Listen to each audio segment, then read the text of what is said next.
बिस्मिल्लाहिर्रहमानिर्रहीम। फरमान मुस्तफ़ा सल्लल्लाहु तआला अलैहि वसल्लम, जो मुझ पर एक बार दुरूद पढ़ेगा अल्लाह ताला उसके फरिश्ते उस पर 70 रहमतें नाज़िल फरमाते हैं।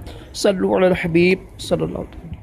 3 उंगलियों से खाना खाना सुन्नत है। मुबारक राशिद अत्तारी न्यू रूहानी इलाज लेकर पेश खिदमत है। आज हम रूहानी इलाज सुनेंगे बच्चे के बारे में।